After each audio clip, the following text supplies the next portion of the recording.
Hello everyone and welcome back for another Brutus Monroe video. Today we're just going to go ahead and get started. I have a piece of white cardstock and I am blending on some of the Simon Hurley inks, and I don't know if you've heard, but they are brand new to the Brutus Monroe store. So if you haven't gotten these stamps or these ink pads yet, they have them and you're going to want to have them because they are awesome. All right, back to what I'm actually doing. I am blending, and as you can tell, I am doing a sloppy job, and that's really not going to matter because we're going to do even more to this background. I am just going willy-nilly with those colors. I've got Remember Me and Tropical Tango because I'm bringing in some images from the brand new June inspiration box. Now, it's not quite available yet, but we're going to build up some hype, and you're going to see these images, and you're going to want to get that too. All right, so here's what I'm doing. I'm going to spritz some of that color, or I put the color onto my glass mat, spritzed it with some water, and now I am just going to clean up my mess, and I'll do the same thing with the Tropical Tango. Spritz it, and then put my piece right into that as well. These inks are reactive. Not only do they blend and they blend together, but they're also reactive with water, which is really cool. And I'm also going to do a little bit of splattering. So I'll do the same process of putting it onto my glass mat, pick up some water with a paintbrush, and then splatter that all over the background. I'll do the exact same thing with the Remember Me. And then we're going to heat set this until that is all dry, because my paper did get a little bit warped. This isn't watercolor paper, but you could absolutely do that on watercolor paper. But I didn't add a lot of water, so that's why it's okay.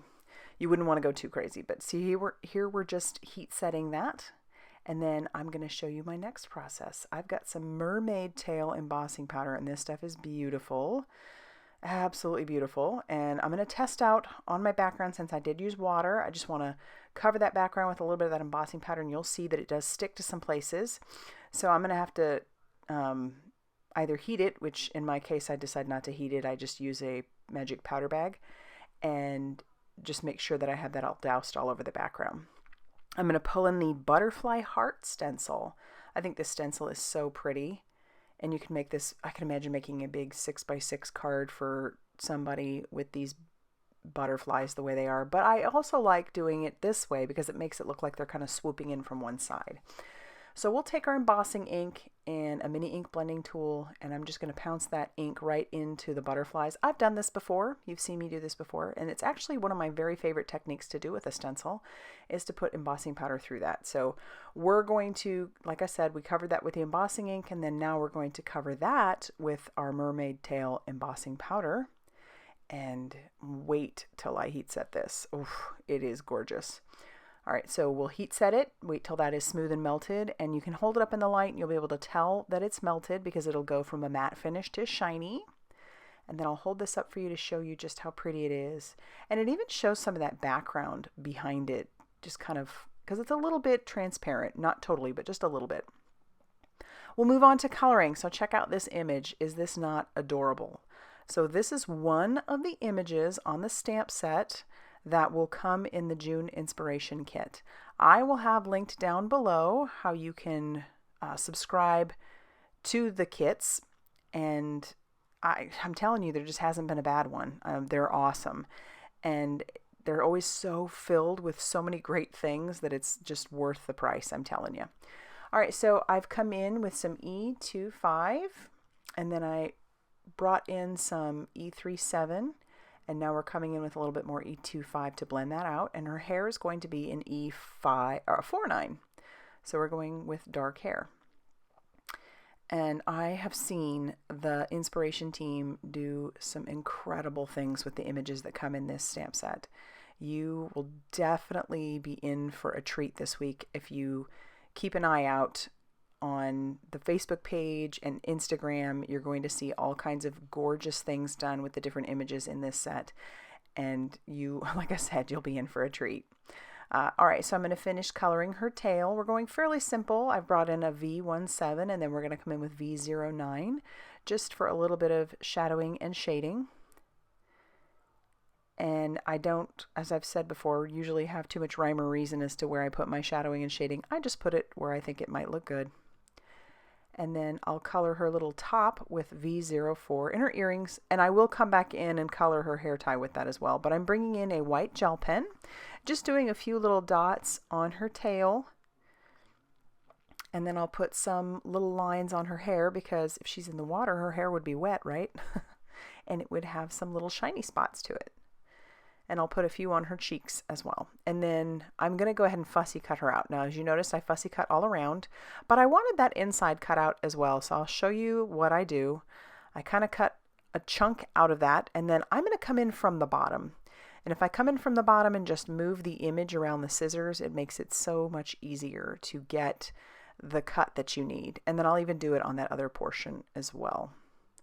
My card base is going to be some Not Your Mama's Heavyweight Cardstock, my absolute favorite for card bases. It's 130 pounds, so it is a great weight for card bases. And I've cut that down to 5.5 inches by 8.5 inches, so I'll score that at 4.25 inches to make a side folding A2 size card. And then we're going to kind of take a look at how we want to do this. I decide I want to cut that paper down just a little bit to have some of that card base popping through, and then I will take the chunk that I cut off. I'm cutting off about 1/2 inch, and then I'm going to cut that down to 1/4 inch each. So I'll have 2 little pieces that'll each be 1/4 inch, and I'm going to take those and put those on the inside of the card. So that'll add a little bit of cohesion from the outside to the inside. And then we're just going to glue those down on both sides. So this does leave a lot of room for writing or whatever else you might want to do in there. But I'll take some of the Brutus Monroe craft glue and just line this up on my glass mat and tack those down on each side. And I just love that color. That mermaid tail with those 2 ink colors are just stunning. Just stunning. And so then we'll go to the outside again and we'll start working on putting that all together. But I'm learning, folks. I am learning. Do the inside first.